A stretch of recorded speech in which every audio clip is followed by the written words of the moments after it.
kalian harapannya wahai para pemuda-pemudi Islam. Sebab kenapa? Banyak dari para ulama, banyak dari para pejabat-pejabat perangkat negara yang bisa dibeli.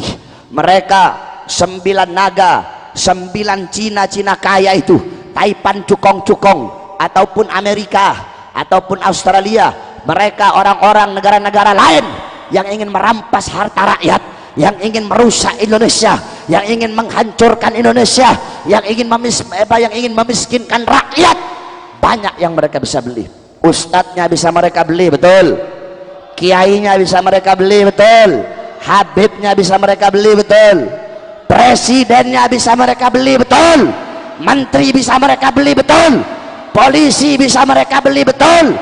Partai bisa mereka beli. Bahkan partai Islam ada yang partai luarnya hijau, dalamnya merah.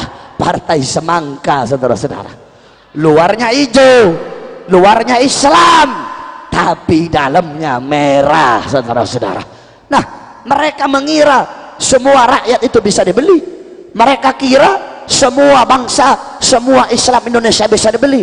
Mereka lupa bahwasanya di Indonesia masih tegak berdiri kami, para pemuda-pemudi Islam, kami para santri-santri Indonesia. Demi Allah, kami para pemuda-pemudi Indonesia. Mereka lupa, mereka lalai. Hei kalian para pengkhianat bangsa, hei kalian para pejabat yang zalim, demi Allah, kami pemuda-pemudi Islam, kami para santri-santri Indonesia, kami tidak akan pernah bisa dibeli sampai datangnya hari kiamat. Yang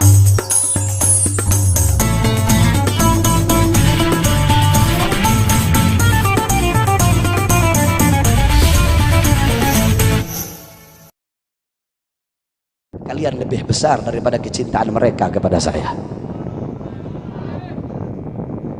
Nah, yang terakhir yang ingin saya sampaikan masih berkaitan dengan ulama. Oleh karenanya Nabi Adam alaihissalam beliau berwasiat. Apa wasiat Nabi Adam?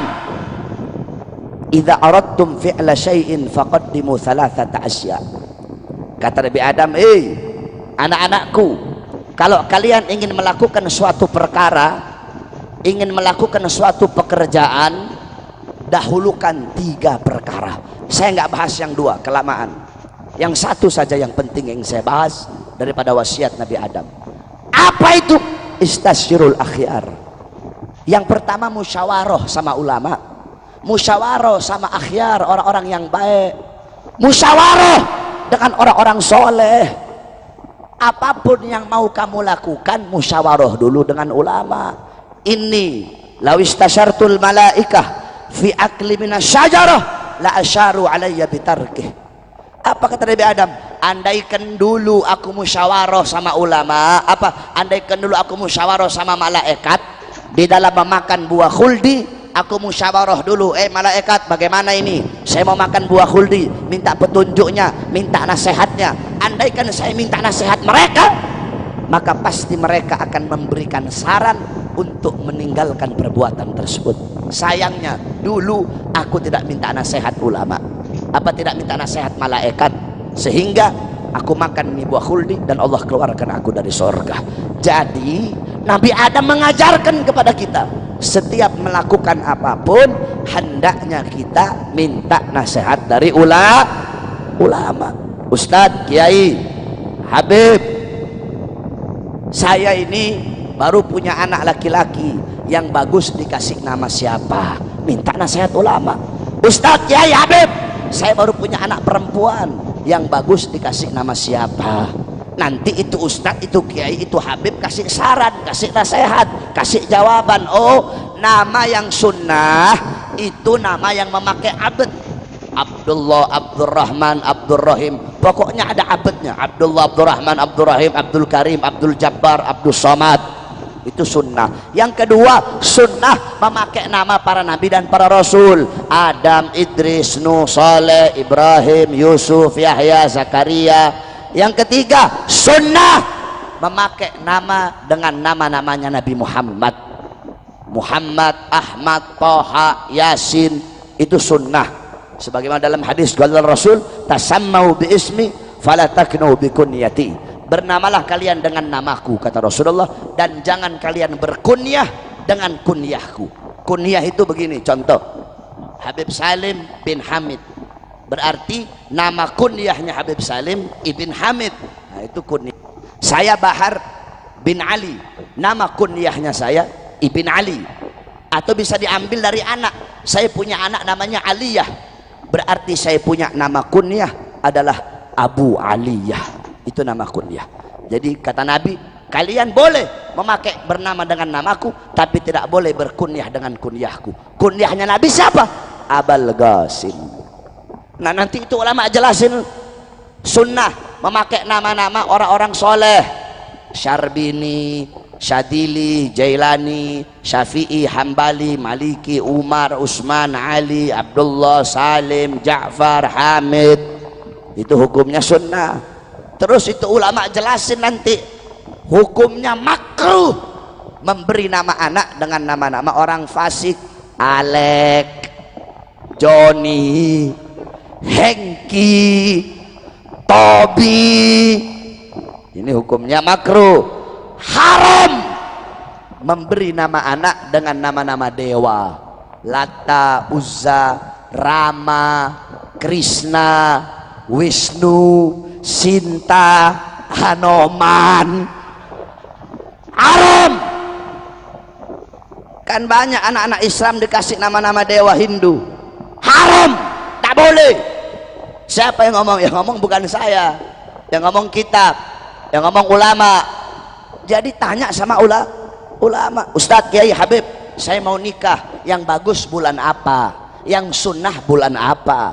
Tanya sama ulama, nanti mereka jawab. Oh, nikah itu sunnah bainal idain. Sunnah apa? Menikah itu sunnah di antara dua id, di bulan Syawal itu sunnah. Dalilnya apa? Dalam kitab Sahih Muslim, qalat Aisyah, tazawwajani Rasulullah fi Syawal wa bana bi fi Syawal. Nabi Muhammad menikahi aku di bulan Syawal dan melakukan malam pertama dengan aku di bulan Syawal. Ustadz Kiai Habib, ini ada 4 pilihan. Ada si A, si B, si C, si D. Mana yang harus saya pilih buat pasangan saya? Kalau kamu tanya sama Ustadz Kiai Habib yang takut-takut istri, takut bini, mereka bilang pilih si A, atau pilih si B, atau pilih si C. Kalau kamu tanya sama Bahar bin Smith, Bahar, ini ada 4 calon, mana yang harus saya pilih? Saya jawab, nikahi 4-4-nya. Itu kalau kamu nanyanya sama saya. Besok ibu-ibu Banjar bilang, awas undang Habib Bahar lagi ya. Gak boleh undang-undang Habib Bahar. Nanti nih Habib disuruh kawin lagi nanti. Jadi tanya sama ulama. Nah, jikalau dalam memilih nama anak, memilih istri, memilih hari, tanya sama ulama, apalagi untuk memilih pemimpin. Betul? Tanya sama ulama, tanya sama kiai, tanya sama habaib. Saudara-saudara, besok tahun 2019 adalah pilpres, betul? Yang dimana rakyat Indonesia memilih seorang presiden. Tanya sama ulama, tanya sama kiai, tanya sama habaib. Ustadz Kiai Habib, saya mau tanya, apa jawab besok 2019? Ustadz Kiai Habib, besok 2019 mau ganti presiden atau tidak? Mau ganti presiden atau tidak? Tanya sama ulama. Saya tanya sama orang Banjar, Ustadz Kiai Habib orang Banjar, besok 2019 mau pilih Jokowi apa tidak? Mau pilih Jokowi apa tidak? Ustadz Kiai Habib, kenapa nggak pilih Jokowi? Ya, presiden pendusta, presiden munafik, presiden pembohong, presiden yang senang, kaya, makmur, kenyang, sejahtera di saatnya rakyat kelaparan, rakyat susah, rakyat menderita, pengangguran semakin banyak, utang semakin banyak, pengangguran semakin banyak, memberikan janji-janji palsu kepada rakyat. presiden yang kenyang di saat rakyatnya kelaparan, presiden yang senang di saat rakyatnya susah, menderita, mati kelaparan. Presiden seperti itu wajib untuk diturunkan, saudara-saudara. Tanya sama ulama, jangan sembarangan. Kemarin sudah ada hasil ijtima para ulama, saya nggak perlu sebut siapa calon wakilnya, kamu semua udah tahu. Hasil ijtima dari ulama-ulama yang nggak bisa disogok, hasil ijtima dari ulama-ulama yang tidak bisa disuap. Sebab ada juga ulama-ulama yang jadi anjing-anjing pejabat, banyak ini ulama yang jadi anjing pejabat, banyak. Ulama dekat dengan pejabat tidak apa-apa, nggak apa-apa, tapi untuk menasehati mereka, untuk memberikan petunjuk kepada mereka, untuk nasehatin mereka, jelaskan yang hak itu apa, yang batil itu apa. Bukan dekat sama pejabat untuk cari dunia, untuk jualan agama. Itu namanya kera-kera bersorban. Kalau ada ulama kayak gitu panggil kiai monyet, guru monyet. Ada Habib begitu, Habib monyet. Deket pejabat nggak apa-apa, nggak apa-apa.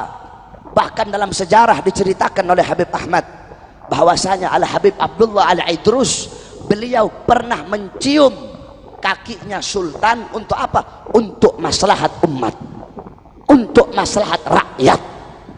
Deket pejabat nggak apa-apa, tapi nasehatin mereka, berikan petunjuk kepada mereka, bukan mendekati mereka dengan tujuan dunia, mengharap sebagian hartanya, sebagian pangkat, sebagian jabatan, tahta dan kekuasaan. Oleh karenanya minta nasihat sama ulama-ulama yang lurus, yang nggak bisa dijual, yang nggak bisa dibeli, yang nggak bisa disogok, yang nggak bisa disuap. Nah, saudara-saudara, dalam fikih itu ada namanya ahlul halli wal aqdi. Apa itu ahlul halli wal aqdi? Dalam kitab dijelaskan, halun itu artinya yang membatalkan, memutuskan. Aqdun artinya yang mengangkat, yang mensahkan. Berarti ahlul halli wal aqdi orang yang punya hak untuk membatalkan, memutuskan, mengangkat atau mensahkan. Siapa mereka? Ahlul halli wal aqdi dusyauka wassatwa warra'yi watadbiri fil bilad.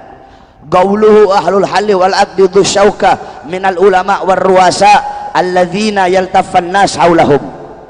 Dijelaskan dalam kitab, ahlul halli wal aqdi adalah orang-orang yang punya kekuatan, kekuasaan, pandangan, peraturan dalam satu negeri, yang dimana mereka manusia mengelilingi mereka dari golongan ulama, tokoh masyarakat dan pembesar-pembesar masyarakat.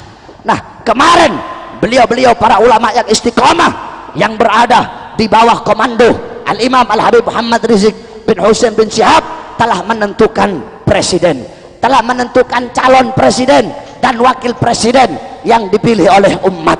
Oleh karenanya saya Bahar bin Ali bin Smith, saya santri, saya ajak semua para santri yang ada di sini, para pemuda-pemudi Islam yang ada di Kalimantan Selatan, kita para santri, kita para pemuda-pemudi wajib taat kepada ulama, wajib turut kepada ulama. Besok 2019 saya ajak kalian semua, mari sama-sama kita menangkan siapapun calon yang diusung oleh para ulama, menangkan mereka walaupun harus berdarah-darah, saudara-saudara. Saya tanya pemuda-pemudi Kalsel, siap menangkan calon pilihan ulama, siap menangkan calon capres dan cawapres yang diusung oleh ulama, siap menangkan calon yang diusung oleh para ulama, siap berkorban untuk memenangkan calon yang diusung oleh para ulama.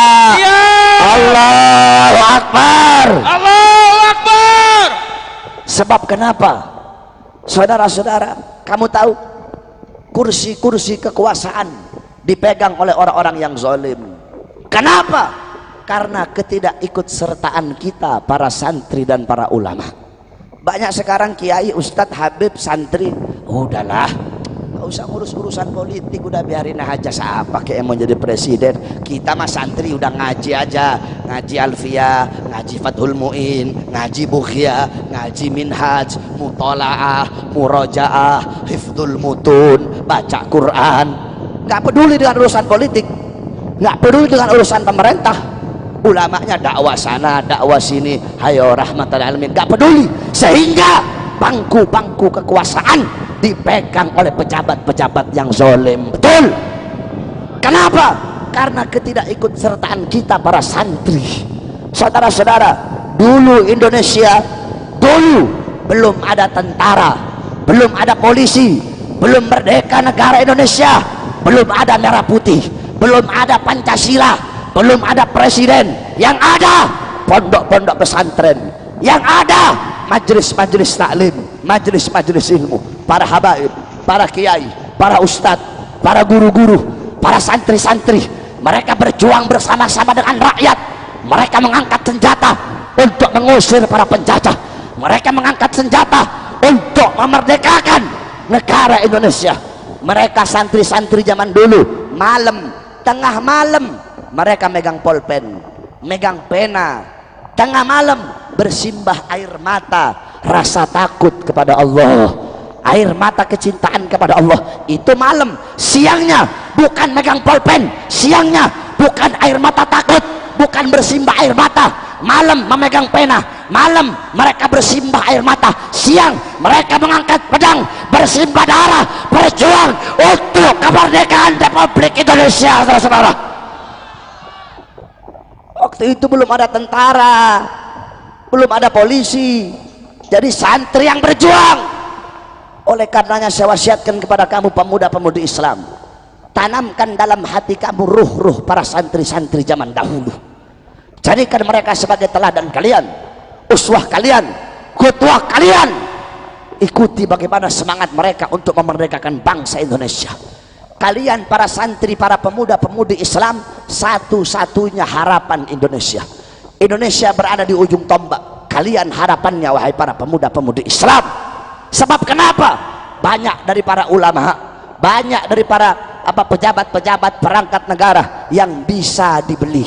Mereka 9 naga, 9 Cina kaya itu, Taipan cukong-cukong, ataupun Amerika, ataupun Australia, mereka orang-orang negara-negara lain yang ingin merampas harta rakyat, yang ingin merusak Indonesia, yang ingin menghancurkan Indonesia, yang ingin memiskinkan rakyat. Banyak yang mereka bisa beli. Ustadznya bisa mereka beli, betul. Kiainya bisa mereka beli, betul. Habibnya bisa mereka beli, betul.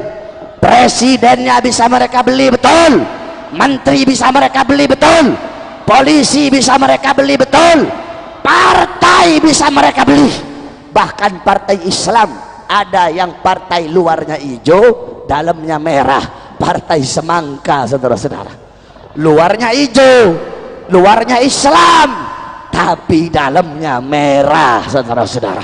Nah, mereka mengira semua rakyat itu bisa dibeli. Mereka kira semua bangsa, semua Islam Indonesia bisa dibeli. Mereka lupa bahwasanya di Indonesia masih tegak berdiri kami, para pemuda-pemudi Islam, kami para santri-santri Indonesia. Demi Allah, kami para pemuda-pemudi Indonesia. Mereka lupa, mereka lalai. Hei kalian para pengkhianat bangsa, hei kalian para pejabat yang zalim, demi Allah, kami pemuda-pemudi Islam, kami para santri-santri Indonesia, kami tidak akan pernah bisa dibeli sampai datangnya hari kiamat.